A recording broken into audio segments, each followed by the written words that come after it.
le faire sans être ami. Bon, Ça va être en comité restreint.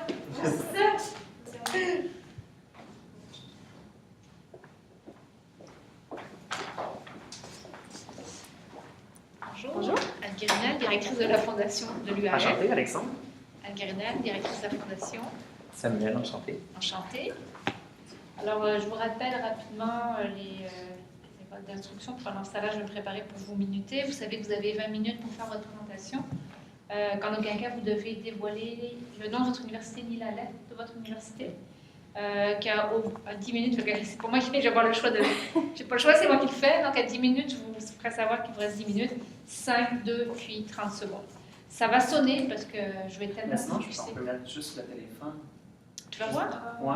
Il faut juste s'assurer qu'il ne va pas s'éteindre. Oui, il va s'éteindre, mais c'est comment faire pour ça? Sinon, j'ai un timer sur mon ordinateur. Oui, mais en même temps que tu filmes. Ouais. Mais de toute façon, on n'a pas besoin de savoir. C'est un peu multitask. Ok, je vais quand même le faire sonner. Moi, je sais dans la cuisine.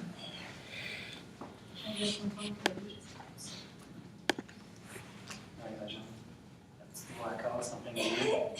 C'est ça.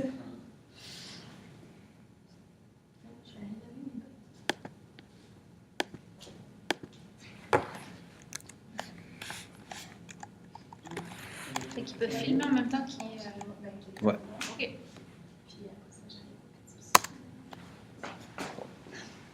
Oh, vous savez que vous avez quelques secondes de plus. Donc, quand vous souhaitez, vous allez pouvoir commencer. Moi, je m'implique dans la vie étudiante en participant à des compétitions universitaires comme celle-ci. Puis je trouve ça vraiment agréable que les fondations des universités puissent encourager leurs propres équipes en finançant les compétitions universitaires. En étant dans les comités depuis quelques années, c'est toujours intéressant lorsqu'on reçoit des dons. Ça peut nous aider à faire énormément de projets et de pouvoir les continuer dans le temps.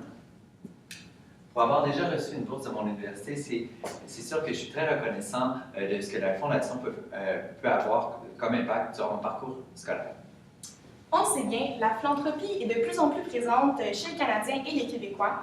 Donc, on a plein de fondations pour lesquelles on peut faire des dons. Donc, par exemple, les hôpitaux, des fondations à caractère environnemental ou bien même des écoles et des universités. Donc, vous, l'UAM, vous êtes la Fondation Université d'administration de Montréal. Puis, vous aidez justement l'université à amasser des dons pour les projets des étudiants et les projets de l'université d'administration. Donc, avant de commencer, laissez-moi présenter mon équipe. Donc, Samuel Chagnon, Alexandre Biodot et moi-même, Marie-Catherine Robège. Nous sommes l'agence Rubik. Donc, nous sommes 3 personnes qui ont vraiment de nombreuses idées et nous avons des solutions multidimensionnelles qui viennent répondre à vos besoins. Donc, le mandat que nous avez confié aujourd'hui était de présenter nos impressions sur justement les méthodes actuelles ainsi que des idées créatives pour en fait améliorer l'approche à utiliser pour les groupes cibles les plus importants au Québec pour l'UQAM. Donc, la présentation consistera en un petit tableau de bord. Ensuite, on va aller voir les cibles qu'on veut cibler pour cette stratégie-là, les objectifs, bien entendu, de la stratégie en tant que telle, le budget et l'échéancier, ainsi qu'une courbe conclusion. Alors, aujourd'hui, après de mieux se situer dans votre organisation, nous présentons un tableau de bord prospectif. En fait, le tableau de bord se développe sur 4 axes: l'axe financier, l'axe client, les processus et la technologie. Comment ces 4 axes-là vont pouvoir faire un changement au sein de votre organisme? Bien, tout d'abord, les finances, l'objectif premier, c'est sûr que c'est d'augmenter le nombre total de dons. Et comment l'axe des clients va venir augmenter le nombre de dons? Bien, en fait, c'est en augmentant le nombre de donateurs ou en fidélisant les donateurs actuels. Quels sont les processus auxquels nous avons recours pour justement fidéliser et augmenter ces donateurs-là? C'est de cibler plus stratégiquement, démontrer l'utilisation des dons à ces donateurs-là et puis créer un lien d'appartenance avec l'UQAM. Ensuite de ça, mais comment justement on va atteindre ces processus-là? C'est grâce à la technologie, donc le web, la réalité virtuelle et les médias sociaux. C'est vraiment de cette façon-là qu'on va savoir comment l'organisme peut se développer davantage et mieux réussir à atteindre l'objectif qui est d'augmenter le nombre total de dons. Dans l'industrie dans laquelle vous œuvrez, en fait, il y a quelques occasions à saisir et des défis à relever. Tout d'abord, dans les occasions à saisir, mais c'est sûr que vous avez une augmentation des donateurs. La philanthropie commence peu à peu à devenir de plus en plus populaire au Québec. Donc, c'est une occasion qu'on peut saisir, et ce, grâce à la technologie de ciblage. De plus en plus, la technologie se développe pour justement micro-cibler et cibler selon les intérêts et selon vraiment ce que le consommateur recherche. Ensuite de ça, il y a plusieurs points de contact. La communication, en fait, se développe à fil allure, et puis bien, vous pouvez utiliser de nouveaux canaux de communication justement pour rejoindre davantage les potentiels donateurs et les donateurs actuels. Puis ensuite de ça, bien, vous avez des projets d'envergure. Des projets d'envergure tels que votre campus au centre-ville de Montréal, mais ça peut attirer des donateurs qui voudraient avoir une visibilité dans cet établissement. Puis ça sollicite aussi ça sollicite des nouveaux et même des nouveaux donateurs parce qu'ils se sentent impliqués dans un projet de la sorte. Ensuite de ça, les défis à relever, et c'est sûr qu'il y en a l'abondance de fondations. Qu'est-ce qui va faire qu'un consommateur va choisir la fondation de lui-même comparativement à une autre fondation? Ensuite de ça, la perception des commandites en entreprise. C'est sûr que de plus en plus, particulièrement ensuite au scandale des commandites et tout ça, mais parfois la commandite en entreprise est plus difficile, puis c'est sûr que les entreprises sont beaucoup plus restreintes aussi dans leur budget de commandite. Donc c'est une menace auquel vous devriez faire face. Et ensuite de ça, la culture de philanthropie qui a un léger retard social comparativement au reste du Canada et comparativement à l'Ontario aussi, où il y a moins de donateurs, c'est un petit peu moins ancré dans la culture française, donc c'est une petite barrière auquel on fait face aujourd'hui. Maintenant, de quoi on parle, c'est important de savoir à qui on va parler. On a choisi 3 cibles. 3 cibles qui pourraient avoir un enjeu, qui pourraient avoir un pouvoir dans toute la stratégie qu'on va vous parler aujourd'hui. Tout d'abord, on va parler à l'étudiant. C'est sûr que l'étudiant a une place très importante. On veut une personne qui est impliquée, on veut quelqu'un qui est dynamique. L'étudiant, surtout dans tous les jeunes de son âge, ont un grand réseau, que ce soit un réseau social, un réseau que ce soit plus informatique. On veut qu'ils puissent contacter à plusieurs personnes facilement. Et aussi, on veut des étudiants qui veulent faire la différence, qui veulent que ce soit en ce moment ou plus tard dans la vie. La deuxième cible qu'on veut parler, c'est les diplômés. C'est un peu la suite des étudiants. On veut que ce soit du monde qui soit les baby boomers, mais aussi les jeunes diplômés. On va aller chercher un peu ces 2 générations-là qui sont en fait dans le même panier pour notre stratégie. On va chercher, c'est sûr que c'est une personne qui est nostalgique. C'est une personne qui a vécu des beaux moments à l'université et qui aimerait peut-être ressentir encore qu'est-ce que la personne a vécu durant son implication. Donc, comme l'étudiant qu'on a choisi, on veut une personne qui est impliquée soit dans des comités, soit dans des projets, soit dans des compétitions. On veut que ce soit une personne qui a eu un vécu intéressant à l'université. Et sans mettre de côté la fierté aussi qui est reliée à toute son implication. La 3e personne, on parle à l'entreprise. C'est les principaux donateurs, les personnes qui peuvent donner des montants très intéressants dans les fondations. Donc, c'est sûr que les entreprises cherchent quelque chose en particulier. Ils cherchent la visibilité, ils cherchent des nouvelles clientèles, ils cherchent aussi à recruter des possibles étudiants qui vont diplômer dans leur programme d'études. Donc, les objectifs de la campagne. Donc, ce qu'on souhaite faire, c'est de fidéliser les donateurs actuels, donc d'avoir un peu des dons d'année en année, donc c'est très important pour la Fondation. Ensuite, ce serait d'augmenter le montant des dons totaux par année, donc des dons amassés. Donc, c'est sûr que si on a des plus gros dons, on en a plus, bien au final, on a plus d'argent pour la Fondation. Lors d'une campagne marketing, il y a plusieurs types de possibilités, plusieurs types d'idées qui peuvent venir. On en voit plusieurs. C'est tout en fait toutes les idées qui ont été sorties durant notre réseau. Cependant, pas n'importe quelle stratégie a un impact important et valable par rapport à vos objectifs.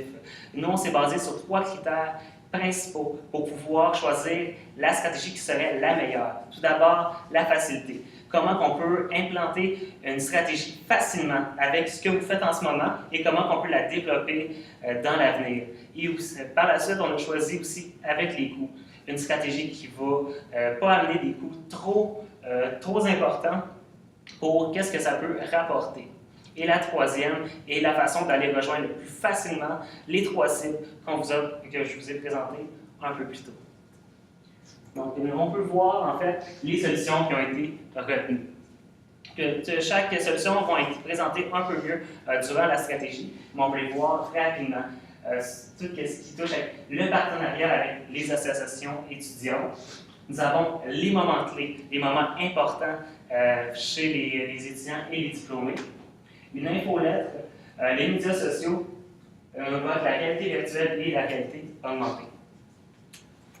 Alors, lorsqu'on parle d'un parcours à l'université, à quoi on pense? En fait, c'est toujours des bons moments.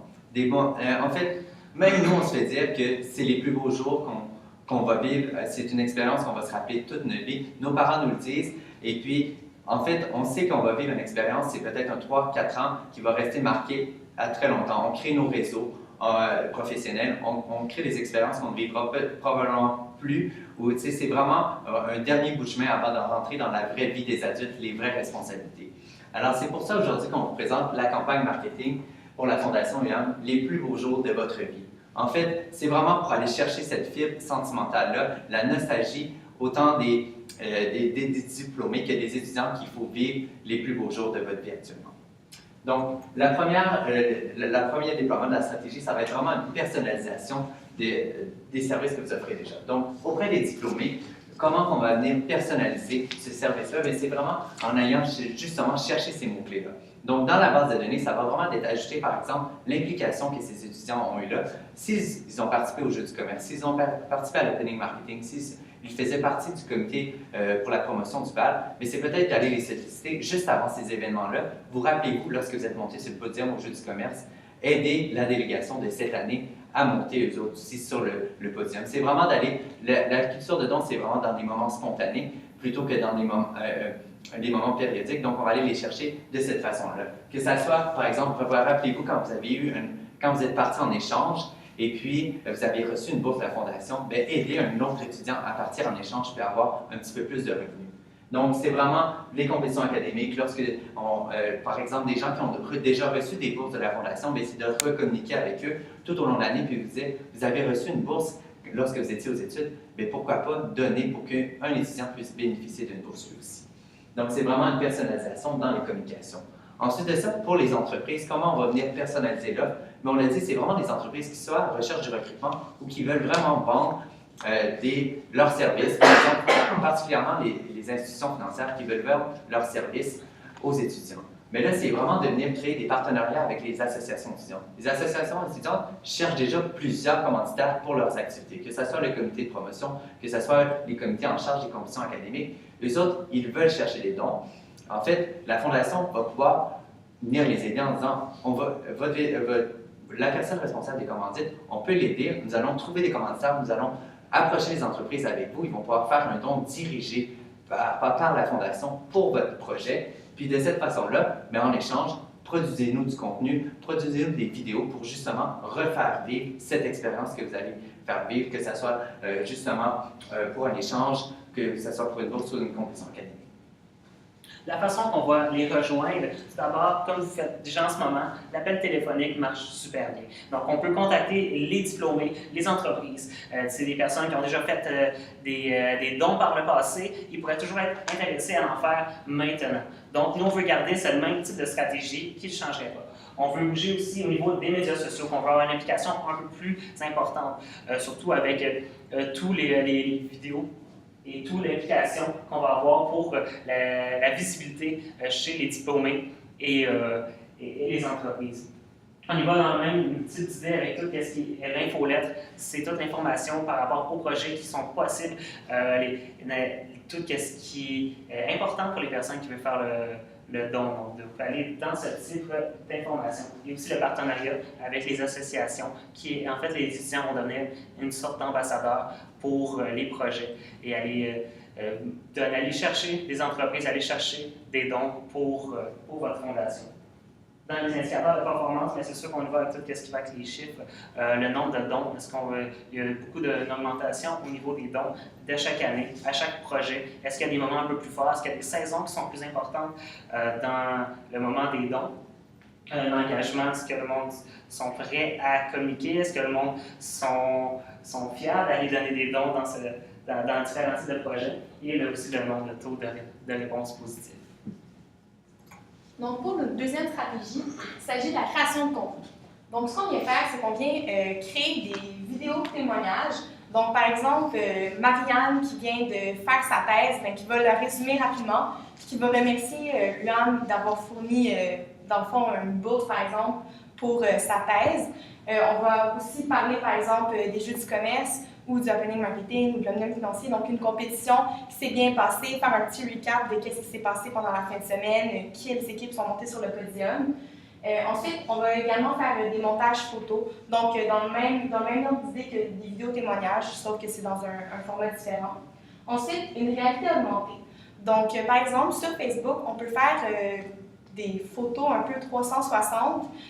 Puis ça, par exemple, pour le nouveau campus du centre-ville, ben, ce serait intéressant de faire, par exemple, un peu une visite du nouveau hall d'entrée ou quelque chose comme ça, avec de la réalité augmentée sur Facebook. Puis également, bonifier en fait la page web sur les projets étudiants. Donc, par exemple, lorsque les donateurs veulent faire des recherches, comprendre un peu à quoi servent leurs dons. Donc, justement, aller sur la page web pour les projets étudiants. Pour ce qui est des canaux de communication, on va se concentrer davantage sur Facebook et LinkedIn, puisque c'est là que la majorité des diplômés sont. Donc, les plus jeunes, peut-être un petit peu plus sur Facebook, bien entendu sur LinkedIn, et les plus vieux, également sont très sur LinkedIn. Et on va également utiliser l'infolettre. La magie de ces 3 canaux de communication-là, c'est qu'on peut cibler très précisément les gens avec qui on veut communiquer.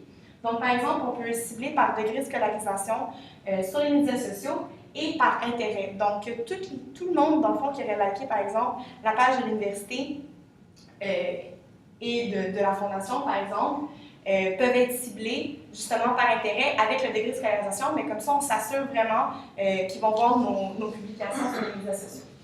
Ensuite, pour les indicateurs de performance, pour cette stratégie-là, on va y aller avec les nombres de clics. Donc, le nombre de clics sur les publications, notamment celles qui vont renvoyer au site web pour justement faire un don. Puis ensuite, on va pouvoir analyser le ratio par rapport au nombre de clics et aux dons qui ont été faits sur le site web. Et on va également y aller avec le taux d'engagement sur nos publications. Donc, vraiment, toutes les interactions qui se sont faites sur nos publications sur la portée, en fait, le nombre de fois que chacune des publications ont été. Le troisième axe de notre stratégie aujourd'hui, c'est vraiment la réalité virtuelle. En fait, c'est un projet de boîte de réalité virtuelle qui pourra être utilisé lors de vos événements.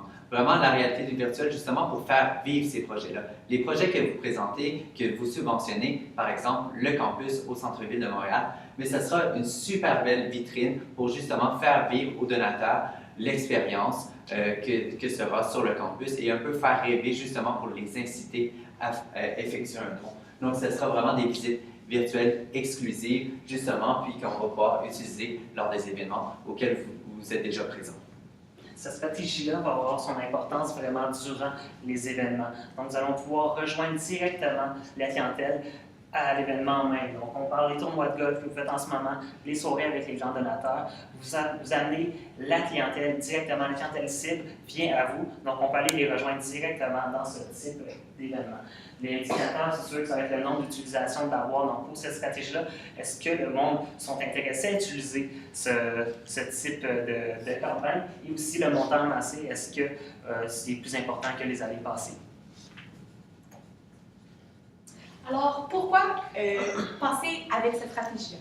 Donc, on a accès en fait au ciblage optimisé, donc comme j'ai mentionné tout à l'heure. On peut vraiment aller cibler les étudiants selon leur champ d'intérêt et selon leur degré de scolarisation. Également, elle est facile à mettre en place. Donc, il s'agit de bâtir un peu sur des plateformes qui sont déjà existantes comme les médias sociaux, l'infolette et le site web. Puis également aussi un investissement par rapport à la boîte de réalité virtuelle.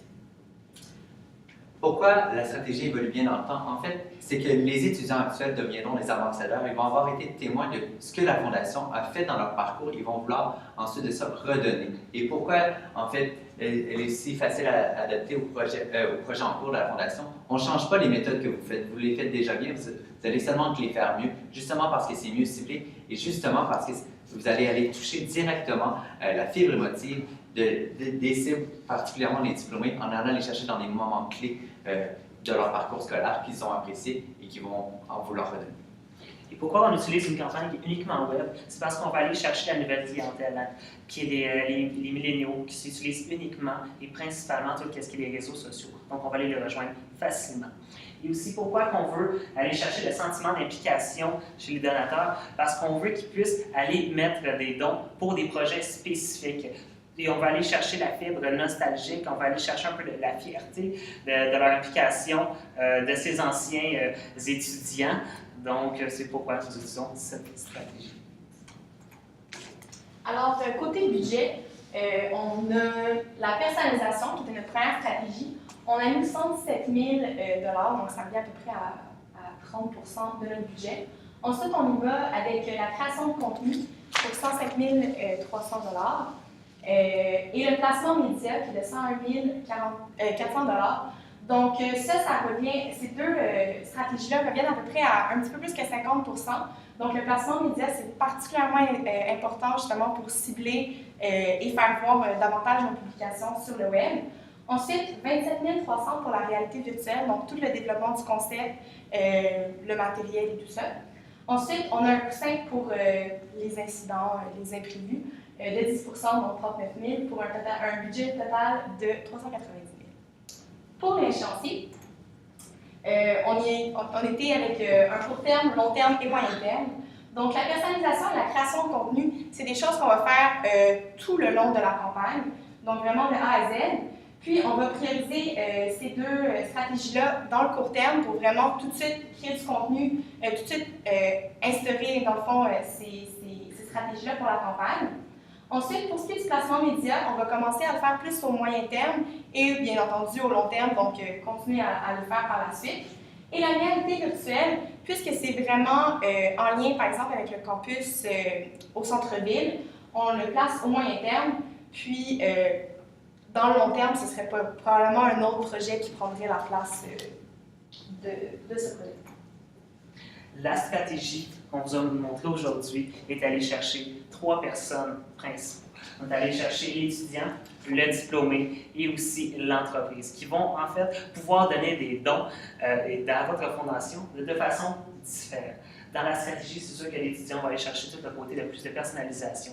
On veut que l'étudiant se sente impliqué et puisse trouver la façon qui va être touchée le plus facilement par vos projets. Et aussi la création de contenu qui est différent. Là, t'arrêterais ici. Ah, ben là, je pensais qu'elle allait. Non, c'est ça, il est resté 30 secondes. Ouais, mais dans les 2 secondes, c'est ça. Bon, Merci. Ok. Ben, juste te dire que, tu sais, dans la vraie vie de couple, ils disent c'est fini, là, ils t'arrêtent demain. C'est ça, hein? Ils t'arrêtent demain, là, une fois. Check, ça finit là. Ben, merci beaucoup pour votre présentation. Alors, je vais partir en timer parce que je ne veux pas vous faire un truc de questions qui dure trop longtemps non plus, mais j'en ai plusieurs questions. Intéressant, justement, c'est ce qu'on voit ici. Vous aviez 3 cibles, les étudiants, les diplômés, les entreprises. À quelle hauteur vous considérez dans votre stratégie que chacune de ces cibles-là va contribuer dans la campagne? En fait, les étudiants, c'est vraiment une stratégie surtout pour la notoriété, puis qui se rappellent de ce que la Fondation a fait dans leur parcours étudiant. C'est pas vraiment en hauteur de contribution, mais plutôt en hauteur de sensibilisation, pour que justement, lorsqu'ils soient diplômés, bien, ça soit des donateurs à la Fondation. Donc, c'est sûr que c'est vraiment plus les diplômés des entreprises qui vont apporter des sous à la Fondation. OK. Puis votre estimation, est-ce que c'est le même montant qu'on va être capable d'aller chercher du diplômé entreprise, 50-50, ou il y a une de ces cibles-là qui contribuerait plus pour d'autres qu'on va aller chercher? Mais je pense que les diplômés, comme c'est un très grand bassin, puis c'est autant les baby boomers que les jeunes professionnels qui vont se sentir interpellés avec la fibre nostalgique, je pense que ce seraient les plus grands donateurs de cette stratégie. OK, parfait. Ça, c'était ma première question. Deuxième question, vous avez proposé plein de choses dans des petits cadres. Je ne sais pas si vous pouvez me remettre cette diapo-là. C'était très intéressant. C'est dommage que vous n'ayez pas eu le temps de tous nous les présenter. Fait que, ma question, j'ai vu des choses intéressantes. Vous parliez dans vos solutions que vous avez envisagées, intelligence artificielle, chatbot. À quoi exactement est-ce que vous aviez pensé à ce niveau-là? Puis pourquoi vous n'avez pas retenu ni intelligence artificielle ni chatbot? En fait, l'intelligence artificielle s'arrêtait vraiment avec l'implantation d'un CRM pour que dans votre base de données actuelle, comme on n'était pas non plus au courant de à quoi ressemblait votre base de données actuellement, puis c'est des solutions plutôt coûteuses, c'est des solutions que nous avions OK, c'est vos critères que vous nous aviez mentionnés tantôt. OK. J'avais d'autres questions pour vous. Ah oui, vous avez parlé de la stratégie de contenu donc, qui visait à la fois diplômés étudiants, en fait, à la fois, mais principalement les diplômés, mais on passait par les étudiants, vous parliez de vidéos. Je ne suis pas sûre d'avoir compris. Pouvez-vous me réexpliquer pourquoi vous allez cibler selon le degré de scolarisation? Parce que si je comprends bien, c'est nos diplômés qu'on rejoint. Right? Avec, je ne sais pas si vous voulez retourner sur la slide qui présentait, c'est la stratégie de création de contenu. Celle-ci, oui, celle-ci. Où là, vous disiez qu'on allait cibler dans Facebook, LinkedIn à partir du degré de scolarisation. En fait, c'est plus simple en fait pour Facebook de reconnaître parce que souvent les gens, dans leur profil, ça va être indiqué qu'ils ont étudié à tel endroit. Donc, ça va être plus facile de cibler comme ça des gens qui ont un diplôme puis qui ont été à l'université. Puis ensuite, par intérêt, c'est plus facile de sélectionner à quelle université ils ont étudié. Donc, avec ces deux facteurs-là, on a beaucoup plus de chances de cibler les bons étudiants, en fait, vraiment nos diplômés à nous. Et quand vous dites degré de scolarisation, dans le fond, vous voulez jeter à l'université de laquelle ils ont diplômé, dans le fond. C'est pas forcément qu'ils ont un bac, qu'ils ont un premier cycle, ou qu'ils ont un deuxième cycle ou un troisième cycle. Exactement. Mais souvent, pour le degré universitaire, ça va être diplôme d'études secondaires, collégial, universitaire. Okay. Donc, nous, on irait avec universitaire.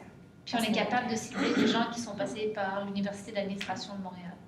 Par après, dans le champ d'intérêt, on peut aller avec ceux qui ont liké, qui ont aimé la page de l'Université d'administration. Mais est-ce qu'on ne cible que des gens qui ont liké la page? Ou on peut cibler des gens qui n'ont pas liké la page? On peut également cibler des gens qui n'ont pas, qui ont liké la page et qui n'ont. Ça peut également se retrouver dans dans les gens qui vont être ciblés, dans le fond. Parce que c'est sûr que s'ils ont déjà liké la page de la fondation de l'UAM, ils ont déjà un a priori positif. Est-ce qu'on est capable d'aller chercher des gens qui n'ont pas été touchés par nos actions? Oui, tout à fait, puisque certaines de ces personnes-là vont avoir des intérêts similaires à la page de l'UAM ou qui vont avoir un degré de scolarisation. Donc, des gens qui sont dans le même bassin, mais qui n'ont pas nécessairement été à l'UAM, mais qui seraient intéressés tout de même à encourager cette université. OK. Parfait. Puis ma deuxième et dernière question, puis ça fait 4 minutes 19 que je vous embête. La réalité virtuelle, c'était intéressant, là, la boîte de réalité virtuelle en événement. Vous aviez donné l'exemple du projet de Campus Centre-Ville. Juste me réexpliquer qu'est-ce qui est, parce que ça se ferait dans l'ordre des événements qu'on organise pour les corporations, pour les entreprises. C'est ça, un tournoi de golf, puis Grand Donata. C'est quoi exactement l'expérience que vous voulez faire vivre aux entreprises avec la boîte de réalité virtuelle? En fait, on veut s'assurer que les grands donateurs puissent voir réellement leur implication dans quel type de projet. C'est pour avoir un peu une vision de la finalité du projet. Parce qu'on sait que c'est une problématique. Des fois, le monde, ils se retiennent de donner à une fondation parce qu'ils ne savent pas vraiment leur argent va aller dans quel type de projet. Donc, nous, on veut vraiment s'assurer que si la personne veut mettre dans l'établissement, dans l'école, que ce soit dans des projets, qu'ils puissent le voir réellement. Donc là, dans cette situation, que ce soit vraiment plus sur l'établissement scolaire qui va être fait avec la fondation. Puis même si on veut pousser davantage, on pourrait, le concept, on pourrait avoir par exemple un mur avec les grands donateurs, puis aucun nom. Donc ça va les inciter à dire, regardez la possibilité de visibilité que vous pourriez avoir. OK, donc on veut concrétiser, on va rendre ça plus concret. OK, parfait. Bon, je vais arrêter ici mes questions, ça fait facilement 5 minutes. J'ai vu la nouvelle structure que vous avez écrite. C'est intéressant, mais j'avais peur que vous n'y arriviez pas dans le temps. À un moment donné, je me suis bien capotée parce qu'il ne restait pas beaucoup de temps, puis tu n'avais même pas commencé les chantiers budget. Là. Mais finalement, on a tiré certaines sections, mais il y en a plusieurs qu'on a enlevées de la stratégie. On les faisait directement. Oui, mais moi, j'ai